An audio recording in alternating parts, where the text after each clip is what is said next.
My name is Phil Flora. I'm Vice President of Sales and Marketing here at Leopard Solutions. I want to welcome everyone. I'm going to be dropping into the chat some information and ways to share or get connected with the panelists, as well as to be informed of future webinars and research that Leopard Solutions puts out. We are recording today's session. We will share it with everyone that registered, along with the research and slides that Laura presents during the presentation portion of today's webinar. I'm going to pass it off to Zelda, who's going to be moderating today's session. And again, look in the chat. There'll be some ways to connect with the speakers and again, stay in touch with us. But again, I appreciate everyone joining us today, and please make it some good give and take, and let people send some questions in, and we'll respond as we go. All right, Zelda, take it away. Sure. Thank you so much, Phil. Laura, thank you so much for the invitation to be a part of this very important discussion, and very timely as well. I'm Zelda Owens, and I'm CEO of Owens Williams and Associates. I'm an executive career coach as well as a legal recruiter, and I help attorneys move up or move on. Darwin. Hi, Darwin Connor. I'm the Chief DEI Officer at Eversheds, Sutherland, US. And I sit in New York, former practicing attorney for 20 years or so before completely moving into this space. So I will pass it off to Deborah. So much, Darwin and Zelda. I'm really happy to be here, and thank you to Laura for inviting me. I'm Deborah Martin Owens. I'm a D&I director at a law firm. I previously was the CEO of DMO Strategies that provided consultancy services to law firms, corporations, and nonprofits. And I'm really excited to be here with you all today. That's great. Well, I want to thank all of you for being here with us today. This is a really interesting time to be talking about diversity. So I can't wait to hear all of your comments once we've gone through all the data that we've collected. I'm Laura Leopard. I am the CEO and a founder of Leopard Solutions, and we are ready to get started. So let me share my screen with you. And we will get going. We're really excited to bring you our third diversity webinar. We have included diversity information in our system since September of 2020. And for those new to the program, I'll tell you a little bit about why we did it and how. We had been asked many times to include diversity information of all types in our database, and we were always really hesitant to do it. We were worried about how we would do it. We were worried about how it would be handled, in the hands of our users. And then in the summer of 2020, we knew that this was something that we really had to do. We had to figure this out. Firms needed to find attorneys from underrepresented groups in order to hire them. And we knew a recruiting tool that included diversity information would increase the likelihood of those folks being hired. So we just pushed all of our other projects aside, and we began work, and we developed a way that we could present diversity in our database. And we went to work, and we've had diversity in there since 2020. And of course, it was very important then, but the reasons why we do this work may be even more important now. In 2022, we saw more diverse associates, coming in, but we bemoaned the lack of diversity within the partnership ranks. And we documented the slow rise of underrepresented groups, but the tide was rising. And in 2022, we saw that law firm clients were demanding diversity, and in some cases, they were docking their fees unless they saw more racial and gender diversity within the law firms that they hired and the teams that were working with them.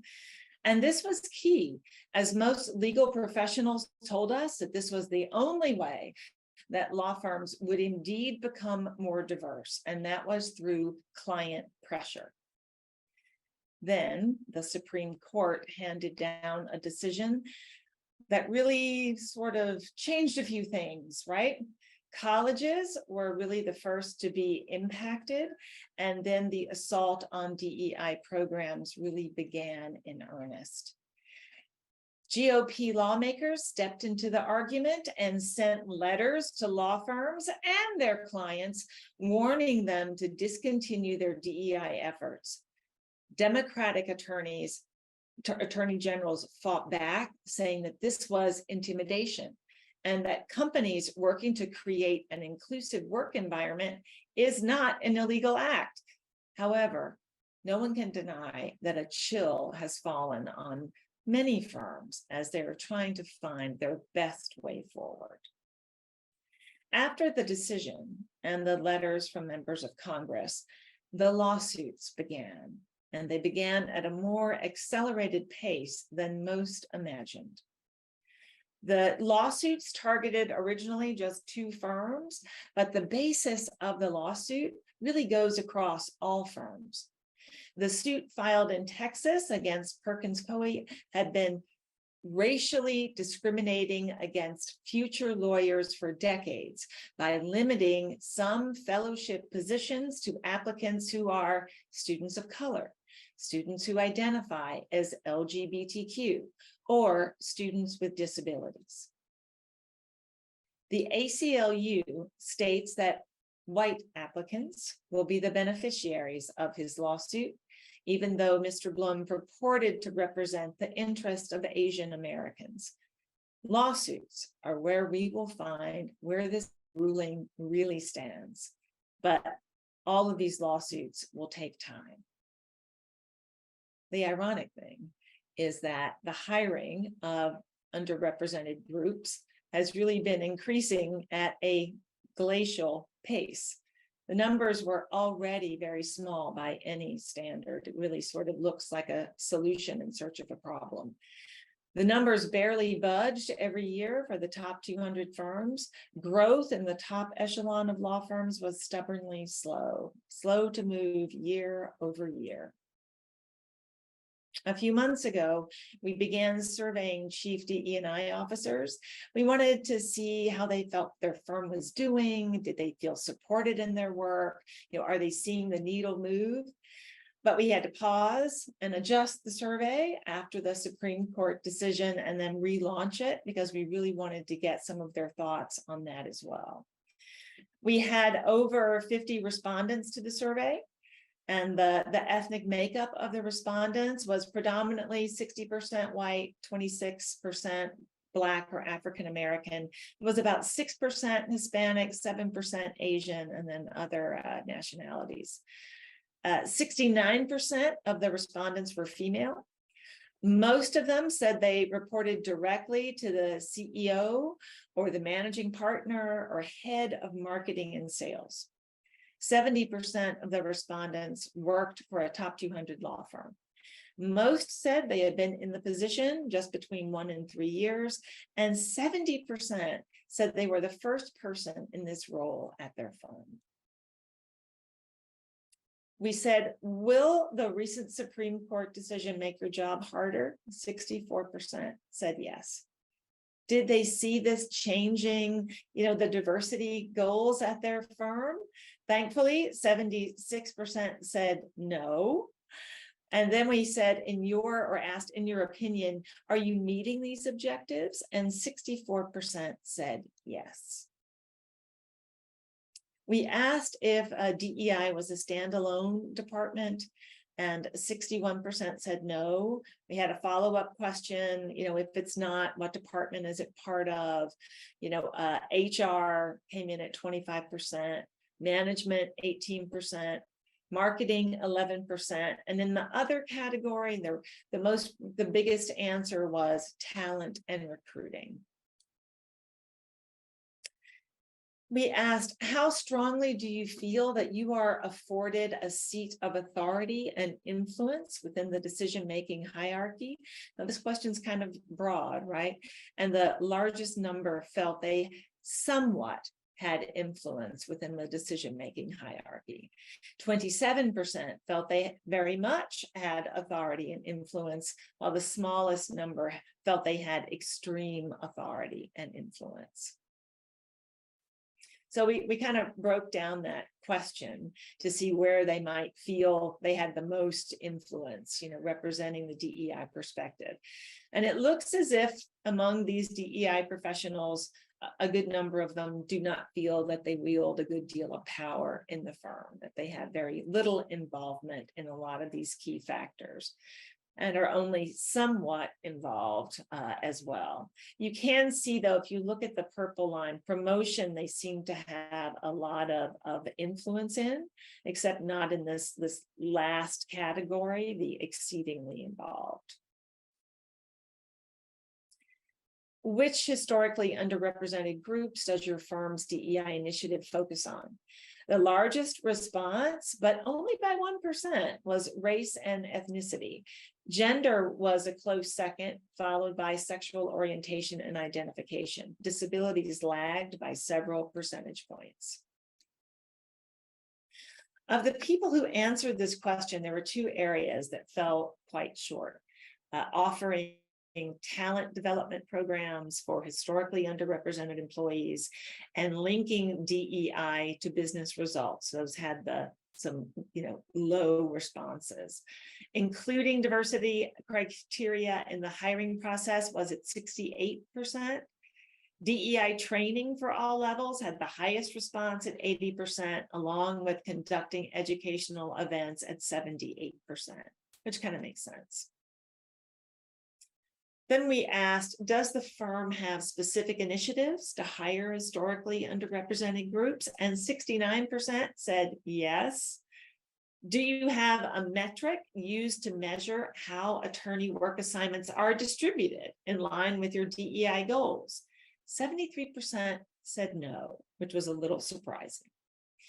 When asked to rank their firm's diversity from poor to excellent, no one responded with excellent. The largest responses were firmly in the middle of excellent and poor. When asked about their firm's onboarding and training program on DEI, no one responded with excellent. Again, their answers are most firmly in the middle between excellent and poor. 76% felt the career advancement policies at the firm were fair for all. 66% felt fully supported in their work, but just 59% said their firm had a firm-wide goal for DEI. 78% said they felt client pressure for their firm teams to be more diverse. Now let's see what Leopard Solutions data can tell us.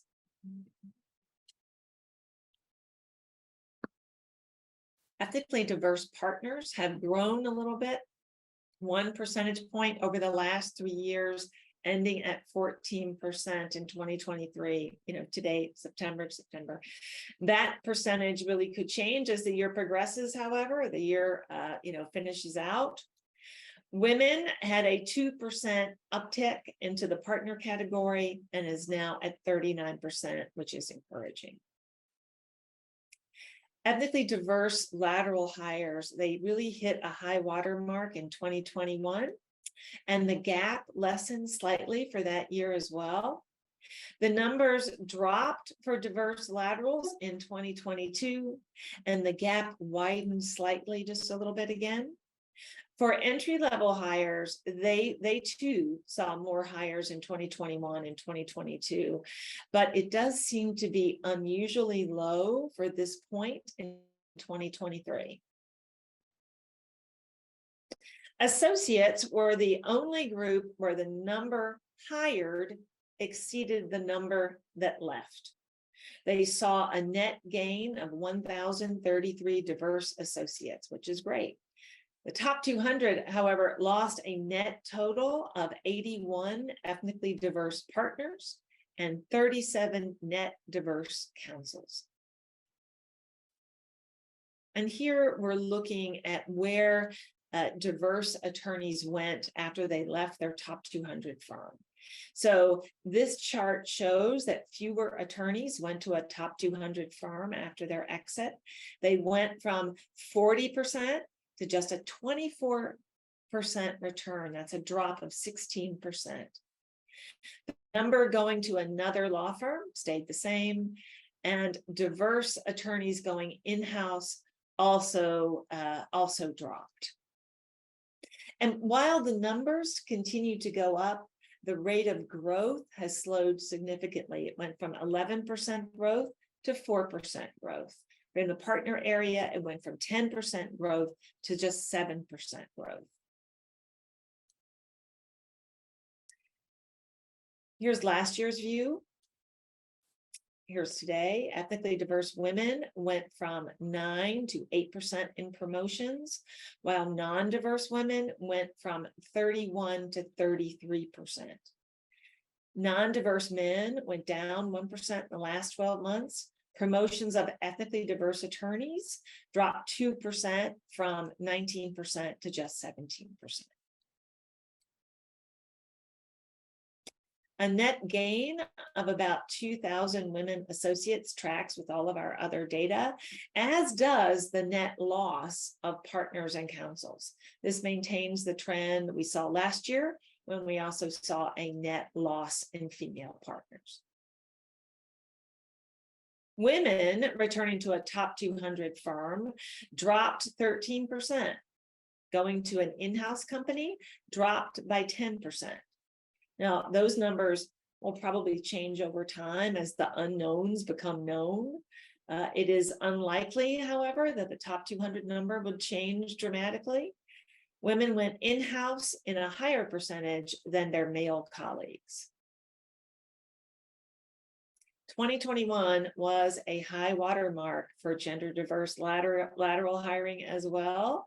Twice as much than in 2020, but it drops in 2022 and is low for this period in 2023. Entry-level hiring for women also hit a high mark in 2020 along with all other hiring, of course, and it saw the same drop in 2022. Female entry hires are outpacing men each year since 2019. We see women growing in numbers in all categories, but we also see the rate of growth slowing for them as well from 2021 to 2022. For associates, it was 8% growth between these 2 years, and for now it's only at a 3% growth. This was slightly lower, the difference, but all growth has slowed in all different categories. ROI, that's that return on investment on their hires. ROI increased for entry-level hires compared to last year's numbers. The story was a little different for lateral hires. Overall, associates did about 1% better than in 2021, but partners slipped a percentage point, but the difference was really minimal over 2021. And here are the firms that increased their number of ethnically diverse attorneys the most in the past year. Now, this part represents the total of all of the ethnically diverse hires, and the line represents the ones that came from a T14 school. So top 200 firms hired more ethnically diverse graduates in 2022 and 2023 than in the prior 2 years overall, but they sourced fewer of them from the T14 schools. The difference seems to be spread out among other schools, although Howard has seen a noticeable uptick. So the top 200 was really sourcing from Howard a great deal more in 2023. So we really, when we've had our diverse webinars in the past, we really didn't delve into law schools, but we thought we really needed to this year, because we do expect these numbers to change over the upcoming years. We hope they don't, but we really need a good baseline so we can watch it as all the years, go by. So we're looking here at the top 14 schools and those hired from the top 14 schools into any Leopard firm, We currently cover 5,472 firms, right? And we wanted to compare those diversity students who were hired against their non-diverse counterparts. We also just kind of want to get a different kind of baseline. How many of all of these classes are we capturing in our data?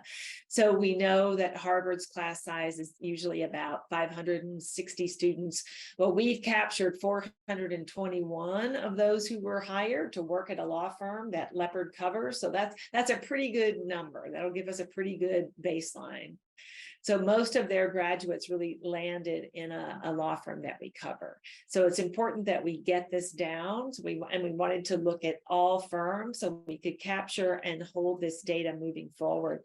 So this bar represents those ethnically diverse students that were hired that went to school at Harvard. These are their non-diverse counterparts. And then this percentage is the percentage of those diverse students that were hired from this student body. We also wanted to look at just those top 200 firms as well. And the numbers are pretty similar. They follow the same pattern, but there are some slight differences. You'll be able to see it when you get the slides after the webinar. But we wanted to capture this school by school from those top 14 schools to see in the next few years if there'll be changes. We've been watching all of this slow incremental growth ever since we debuted this data in our database, and we will continue to watch it. I just hope that we will continue to see a rise in those numbers. And I hope that the chill that we currently see and the doubts that we see from companies and law firms will subside, and those numbers will continue to go up, and we'll continue to watch and report and inform on those numbers.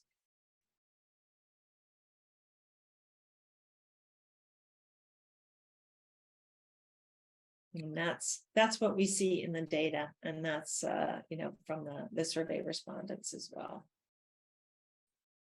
Laura, that is tremendous. Oh my goodness. You just presented data that I have not seen anywhere before. So thank you. Thank your team. I know it is not easy to capture this information and then to put it all together. So like I said before, this is information that I'm pretty sure that the audience has not seen before, and right now are kind of thinking, okay, how can I make change? So since you have the legal community and their ear right now, can you give us a sense of what changes, let's say top 3 changes that you think needs to happen in order for the diversity impact to be more significant? Well, 1, 2, 3 can almost be rolled up into one answer. So a lot of the numbers that we saw from the top 200, I mean, they're all just cumulative, right? So in the top 200, this is what we see. But when you look at it on a firm by firm basis, boy, very different story. There are some firms in the top 200, their diversity percentage is 5%, 7%. 10%. There are others that have a 35%, 36%, 37%. So within that group, you have some who are doing really well, and they have a very, a very diverse body of associate partners and counsels around them. And then you have firms that just look like they're not even trying. Right. So those are the firms over the last, especially last year's diversity webinar, that I said, you guys are the ones that are holding down the average, right? You have to get in the game, because those firms are where you would see the biggest impact. The ones that have the lowest diversity numbers today, if they increase those numbers, then that percentage would rise dramatically in the top 200. So while you can look at those numbers overall, you have to look at it at a firm by firm by firm basis. Mhm. What I'm fearful of is that those firms that have always been behind the curve in hiring, underrepresented groups will take what's happened in the recent months as a good excuse not to expand that hiring, a reason that sort of validates why they didn't do it. That's what I'm afraid of. But I must say, since we've been reporting on this in 2020, those firms, their numbers in that lower quadrant where their numbers are really low, they have barely budged. They have barely budged. So they have not seen outside pressure coming from clients, or they would have done something about it, right? It could be the industries they serve that are not applying that pressure, but they have remained stubbornly at the bottom. There have been a few that went up maybe a percentage point, which was great to see, but there was so much left for them to do. So my fear is that this will give a lot of people who've been reluctant to go down that road a good excuse not to. There are firms who I think have really good diversity numbers. There are firms that have really great women partner numbers. There are firms so there's a wide divide within that top group. And we've always reported on the top 200 group in the webinars and in our white papers, because for us, it's a solid set. I can look at the top 200 over a long period of time. Well, we've just developed another subset of about 1,500 firms that we can do that same thing, firms that we've been watching for a very long time. So hopefully next year, we'll be able to expand our view beyond the top 200 and show a lot more firms. You can go into our database and throw a dart and you're going to find a firm that's all white and all male. They're out there, right? What we hope is that the top 200 are the real leaders in the legal community, can show why it's so important to have diversity, amongst their group. It's been shown in many ways that it's helpful to an organization, and their success could be pinned to that, especially if corporations are seeking, more diverse teams to work with them and they want their law firm to be more diverse. So what I say is, boy, there's a wide divide. You can't spank everybody in the top 200, for not going to hire more diverse folks, because there's some firms that really do, but then there are the firms that really don't.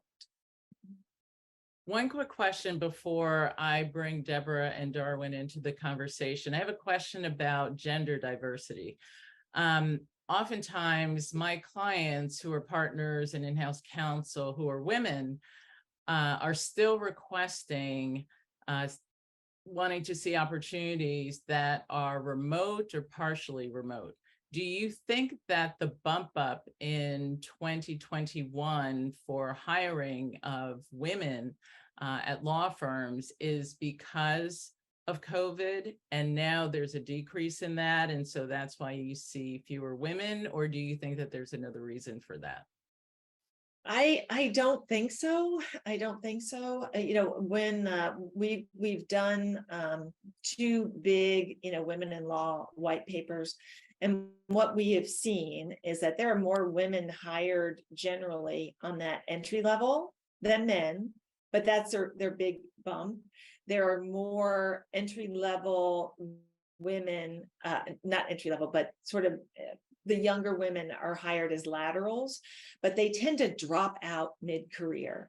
They just drop out of the top 200. They either go to another law firm or go in-house or drop out of the law entirely. The bump in 2021, there was a huge push during 2021 to hire diverse attorneys, whether it was gender diverse or ethnically diverse. And I think that's, and you saw a rise of hiring overall, right? 2021 was a crazy year. Hiring was through the roof. And it was great because they were getting pressure to hire, underrepresented groups, and they responded. Perhaps that pressure has not held since then. Hiring has decreased, but it's also possible that more women just left. They did enjoy remote work, to be sure. And when remote work is taken away, it does make it more difficult for them. Their number one problem is a work-life balance. We know that. We've seen that talking to many women for a long time. And when offered the opportunity for a better work-life balance elsewhere, I think that's where they go when you see them dropping out mid-career.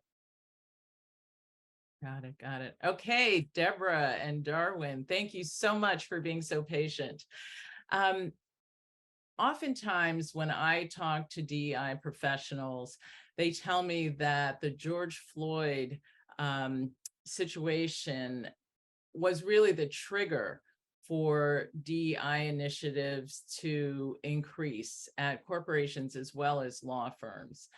Based on your perspective, why do you think that DEI was so important 2-3 years ago, and now, especially with the Supreme Court ruling, it seems to have faded away? Sure. So, from my perspective, right, 2020, the murder of George Floyd, what some people refer to as kind of a racial reckoning, was really a distinct moment in time in which everybody's attention was focused on the racial realities that people of color experience in this country, and beyond George Floyd, and the impact of the pandemic, and the rhetoric against the Asian community in the United States. All of these things contributed to kind of understanding how race works in this country in a way that I don't think we've had that kind of focused attention on before, and that that attention led to some action across the board as it relates to sometimes performative DEI programs, initiatives, and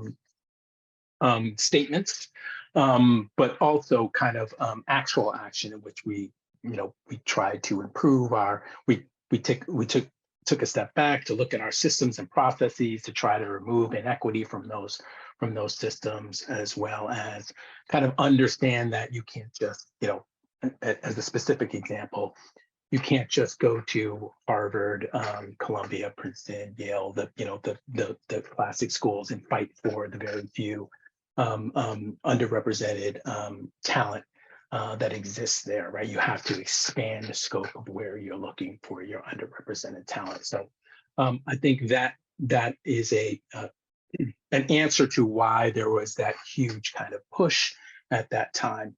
As that the energy behind that kind of waned, and we know, based on our own history, that whenever there is progress, there is always pushback. I think we are now experiencing some of that pushback, partly because there's some challenges in the economy, and people are taking a step back with the amounts they're spending across departments, including DEI departments, and some firms and companies have eliminated DEI positions altogether. But also there is this kind of energy to say, wait a minute, this is all unfair, and you're getting outpaced attention as it relates to that. So I think there are a number of answers to that question, and it's all very, very complex. So it's hard to kind of boil it down to something succinct or pithy. Well, Darwin, I can tell you that we need a whole day just talking about the statement that you mentioned, which is when there's progress, there's pushback. And the complexity of that alone is an American phenomenon. So thank you for succinctly describing one of the main issues. Deborah. Yes, do you hear me better? Much better. Okay, good. I'm sorry about that. I don't know what was going on. I've got two computers here, a big monitor, and I couldn't figure it out. everything that Darwin said, but I just want to add a little bit to it. You know, the murder of George Floyd was honestly the perfect storm. You had us home during the pandemic where people were much more connected to social media. I know for me, when I'm at work, all phones are away. There's no reason to be involved in looking at your phone when you're at work or at the television. So you have the perfect storm of being home, the pandemic. Everybody is seeing the video in real time, the same time. You have an unrest, or there's a lot of pent up emotions about what was happening at that time, and then it just unfortunately became a firestorm. And so I don't know, these kinds of deaths have been happening for centuries, but I think because of the pandemic, because of the fact that we were all home witnessing this video over and over again, I think that became the perfect storm. And I think for companies, they really had to sort of say, oh, this is not just a one-off. We really saw it was not only George Floyd, but Breonna Taylor and other murders that summer, where I think companies were like, you know, we have to address this. We thought it was a one-off or something happening here, but to have almost a 9-minute video of this, we need to address it. And quite frankly, the employees were asking and demanding that the companies have an answer as to why that there are not a diversity at the top levels of management, or there were some challenges, you know, with attracting diverse lawyers. And as Darwin, my friend, says, you know, going to certain schools over and over again and asking, you know, why can't we get students from there when the bulk of the students are not there, for a whole host of reasons, whether it be economics or the barriers of getting in into certain schools. So I just wanted to say that I'm really sorry about the audio, but I think I'm back. Thank you. Great. Laura has been reporting on the pipeline at law firms for a number of years now.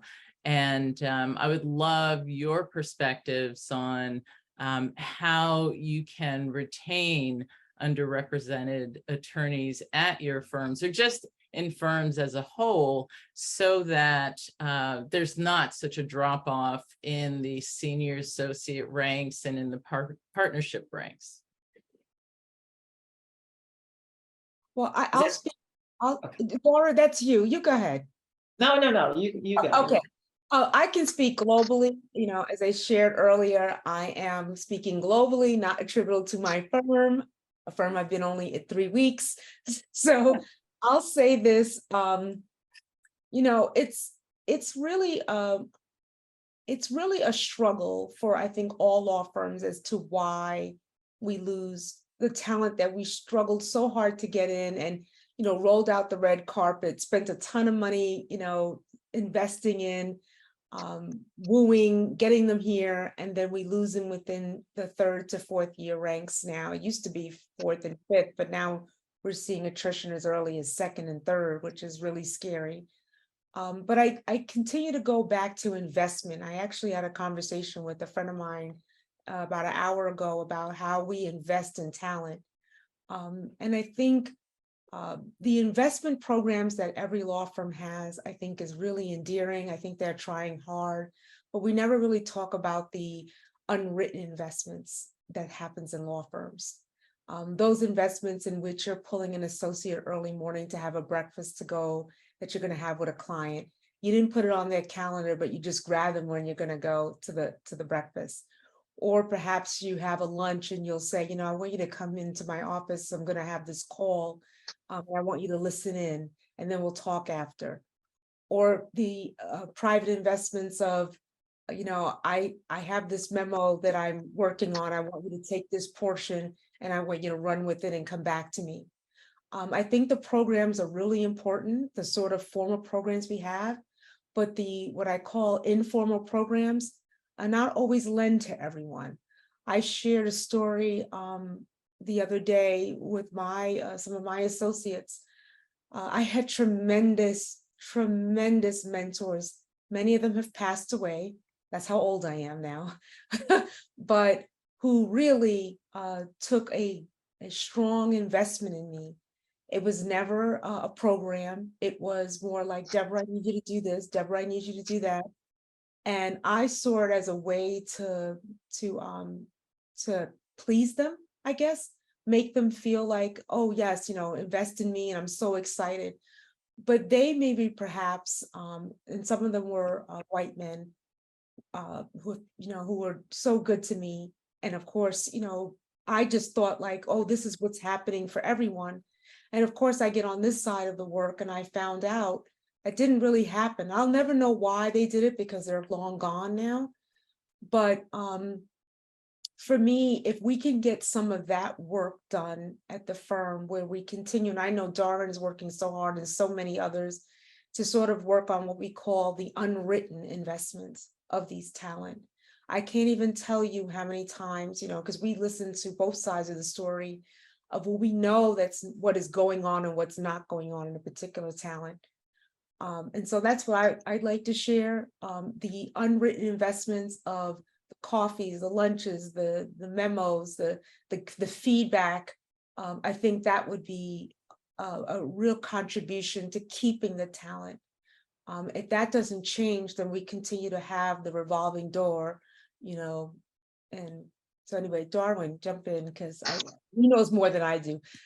I don't know about that, but those mentorship sponsorship opportunities, the informal kind of relationships that Deborah's talking about, are really, really important. And we all understand that, on a personal level, you tend to gravitate towards people who remind you of yourself, right? Everybody's kind of has that goal. So if you are overrepresented in one demographic category at the top, and people tend to gravitate towards others that remind them of themselves, then you repeat outcomes. But I also want to talk about kind of the structural issue within law firms, right? The business model of law firms. When I was practicing, around year 4 or 5, you start to understand how law firms work. You're finding your groove in terms of running deals. I was a transactional attorney, running deals and really kind of understanding how to be a good lawyer, right? And then you look up and you try to understand, okay, this is where I want to go, equity partnership. Who's there and how did they get there and how do they stay there, right?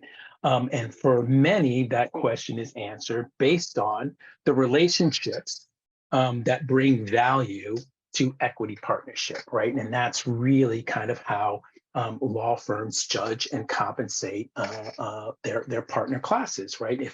If you have access to clients who will give you business, then you are going to be successful in the long term. So a lot of the work we try to do is to help our underrepresented talent build and find those networks of potential clients and existing clients to try to develop those relationships so that you can have kind of that extended success and you can see, and it's very kind of measurable, obviously. And there are challenges there, right? So a lot of firms have kind of formal succession planning in which when a partner is going to leave the firm, it's not necessarily left to that particular partner to say, I'm going to hand this business to this person, because as you say, the relationships at that level tend to be within a certain demographic group of people, and you get the same outcomes. So kind of a dedicated succession planning strategy so that we can broaden the scope of the people who have those types of opportunities, but also kind of partnering with organizations like the Leadership Council on Legal Diversity, in which you can build those networks or help build those networks and make those introductions so that the people have, so your underrepresented talent have the opportunity to kind of meet the people who are going to be their clients over the long term. So I think that answers your question. Yes. So two quick questions I have, and I know, again, these are lengthy answers, but what do you think about the myth that there are not enough qualified candidates to enter top tier law firms? And then number two, what kind of retention programs do you think are effective in increasing the inclusion part of DEI? So Darwin, I'll start with you since you have that momentum, and then we can turn it over to Deborah. So wait, what's the first part of your question again? Yes, give me your thoughts on the myth that there are not enough qualified candidates to enter top tier law firms. Right. So this is the constant refrain that you hear, and the question you have to ask is, how can you have all the talent if you're excluding huge swaths of people, right? So that's the first response. The second response is, if you're only looking at these schools in which there are lower numbers of underrepresented talent, that's also going to be a response. So broaden your scope to understand where the talent is, right? There are certain structural realities outside of law firms that contribute to access to, higher education opportunity. And then, so this is a big problem I have when we talk about merit. When we talk about merit, it's always a very snapshot-oriented analysis, right? So let me look at the resume. This person has chosen Harvard, right? They're clearly way more qualified than this person who went to a public school, a state school, and ended up at Harvard. From my perspective, you end up in the same place. One person has showed unbelievable growth in the face of structural barriers that they've experienced their whole lives. One person has had an easy path, but it's how you define merit. And if you look at that, and you could say, okay, this isn't a race-based analysis, but this person is clearly has more experience and they've been to better schools their whole lives, without understanding kind of how somebody develops and taking that into account when you're making decisions. So I'll stop there. I'm talking too much and let it go to Deborah. Everything you said, Darwin, I think sometimes when we ask that question or make that statement, I think it's really unfortunate, because there's a presumption of, well, they're just not up to snuff to be in these spaces. And that isn't simply true. Sometimes the spaces are not realized for them because no one is helping them get into those spaces. That's one. And number two, it could be the fact that there is real challenges economically to be in those spaces. So I'll give you an example. The same conversation I had this morning. I don't know why we were talking this morning, my friend George and I, but he mentioned that he was at a restaurant down in DC, and there was a young woman that came over, took his order, and he said, "Oh, you must be going to a school over here." And she said, "No, I graduated summa cum." And she just said, "I graduated from Howard." Howard. He goes, "Oh, how did you graduate?" She said, "Summa cum laude." And he was like, "Okay, what do you want to do?" "Oh, I want to go to law school." Now, George is a former Harvard Law, Princeton undergrad. And he says, "Oh, where do you want to go to law school?" She's like, "Back to Howard." And he said, "Not Harvard or Yale?" She said, "I don't know if I can get into those schools. You're graduating basically top 1%, and you don't think you can get into those schools?" Because quite honestly, some of those schools makes us feel, and I'll speak for myself, that I couldn't get into those schools because of what the perception is. I'm not up to snuff or whatever it is. And so that doesn't stop just at those schools. That actually goes into those hollowed walls of top law firms. And you have to dispel that every time with every assignment you put in, every work that you have to do, every time you open your mouth and say something. And so I kind of push back on that tremendously, because I think that is really offensive to those who work very hard, come from very challenging backgrounds. And I'm not just saying only people of color or diverse people. Even these challenges are happening for white people, where they feel like, I can't get into those spaces. Now, it's different because when they go in, people don't really know that about them, right? So I think that we have to really be more sophisticated in thinking that they are well qualified. It's really about what opportunities you want to extend to them, and to me, the grace that you want to extend to them when they're in these spaces. And that's a great example. And Michelle Obama has a story specifically about her experience with Princeton, right, where she was told you shouldn't apply here because you don't have you don't have what it takes to and obviously she went on to become a big law, right, a big law attorney. So those messages are real. That young lady, we put our arms around her. This is why he called me, because he wants me to sort of mentor her. We're going to put our arms around her, and we are starting to make sure that she understands she has tons of options. But if you're the first, Send me her name, Deborah. Send me her name. Absolutely will. Shout out to George Flowers if he's watching this. But yes, it is. We also have to understand that even if you graduate number 1 or 2 in your class, you still don't feel like you can get into those hollow law schools. And you have to be told that, yes, you can, and you will succeed and do just as well as everyone else that is there. And that's a good story for me than someone that's been able to, I went to state school. So here I am at a top law firm, if you Google me. So I'm just saying. I would like to interject one thing, and that is, we've heard from these top law firms many times that they would never hire from a small mid-sized firms because they just don't think they could handle working on the matters that they do and at the top rung of their law firm. But then what happened? When they needed people, what did they do? They recruited from mid-sized law firms, small firms. They went outside the traditional schools to also find talent, and they also robbed a lot of underrepresented groups from mid-sized firms to come into the top 200. So they'll do an about face again. It's all about what they need. It's all about what they need. That's how their definition changes. But that's also a problem with the business model. Sorry, Zelda. That's also a problem with the business model because certain firms will overhire when there is when we're in an economic moment of opportunity, knowing that they're going to cut ranks as soon as there's a downturn. And what we see from traditionally is their underrepresented talent are overrepresented in those cut downs once it happens. So that's also a structural problem we need to address. That's a great point, Darwin. That is really key.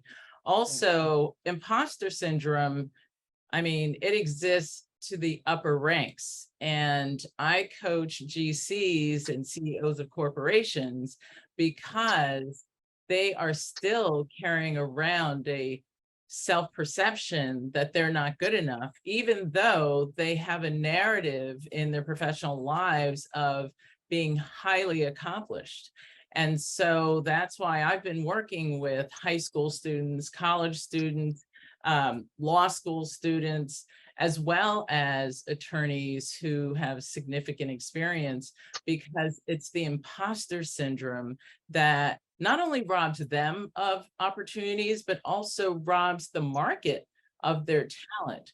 So Deborah, I would love to get connected with that Harvard graduate as well. And maybe I can, work with her pro bono to just get her thinking about herself differently. And also there's a distinction, I think, with imposter syndrome that a lot of people miss, right? That everybody has, most people have some level of imposter syndrome. Like, I'm entering into something, I don't know if I'm prepared or I'm going to be ready to do this. But there's a specific flavor of imposter syndrome in which you are made to feel, based on your social identity, that you don't belong in that space, which is a distinction that is often lost when we talk about imposter syndrome. Well, I love Coco Graf's comment at the end when she won the US Open, that she thanked her haters as well. And I told myself, I've got to adopt that thinking. Thank my haters. Because yes, there are people out there who, just don't want you to win, but you can overcome that. So let me go to my next question, which is, Darwin, you talked about the business model of a law firm. And I think that every first year associate, even law school students should know the business of law. But what do you think the true ROI is when it comes to diversity? I saw a chart on slide, I think it was slide 14, that shows a decrease in DEI being a business development strategy. Why do you think that there's been a decrease? Yeah, so that slide, I was paying very close attention to that slide. That said linking DEI to business results, right? Mhm. And that is an insurmountable challenge, right? I can talk to the partnership about the hundreds of surveys and conversations with clients that I have, where they lay out their expectations and their outside counsel guidelines of what they want their teams to look like, what they want their firms to look at from a demographic perspective. I can talk about that as a business driver, and I think clients being involved in this space is very, very, very important to our work. So we can talk about that, but the measuring the goodwill, right? Whether it's internally with your employees and attorneys of having an inclusive and equitable environment in which to work, or the outward facing messaging you do, espousing your values of inclusivity and creating an equitable place of work. That is very, very, very difficult to measure, right? And that's part of the challenge of working in DEI is not being able to say, okay, let's talk about the growth we had in 2021, and it correlates with our increase in demographics in these categories, right? Like you can't really make that argument. So that's a big challenge is trying to measure the goodwill of DEI.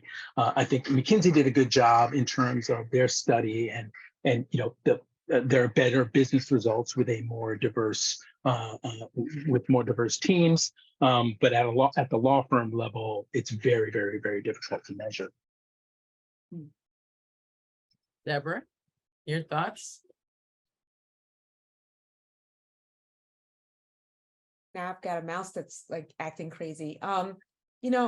It's a different story. I shared that the business model for law firms have changed over time. In the 1970s and 80s, the business was owned to the firm. You worked on matters. And then late 80s to 90s is when the clients were connected to the partners.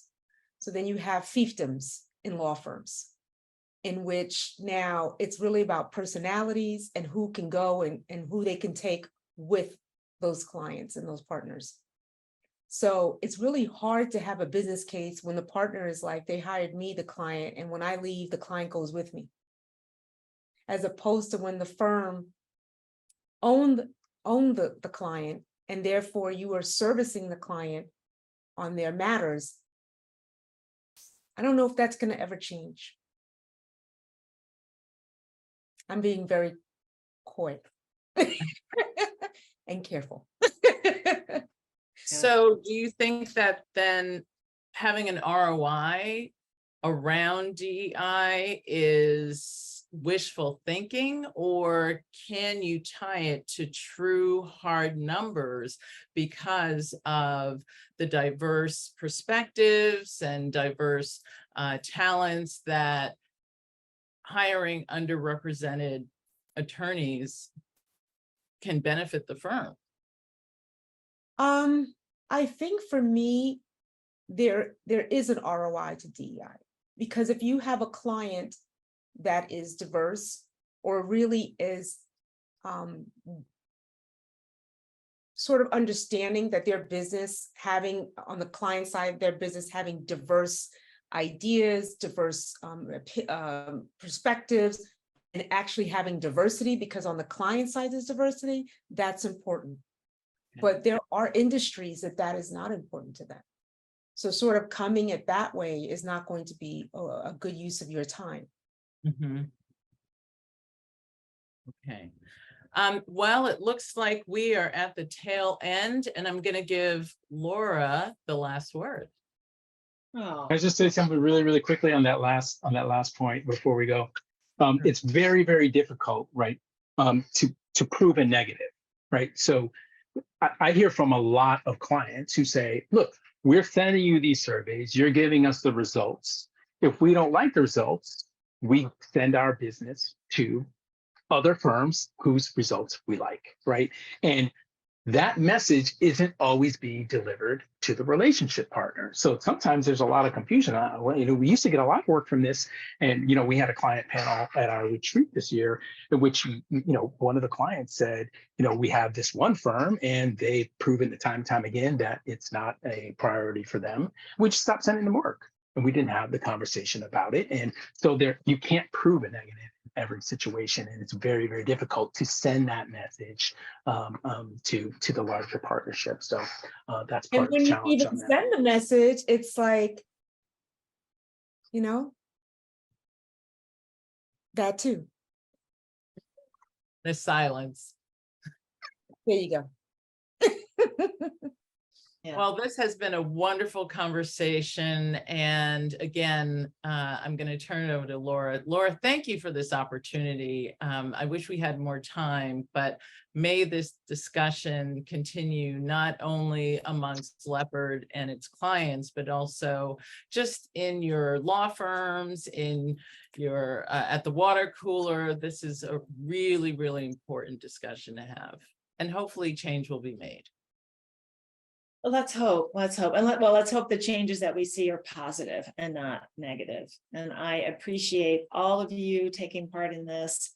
And I think it's really important. We're going to be sharing a white paper with everyone. It's going to take us a little while to get it all together. We may be gathering some additional data to add to the white paper.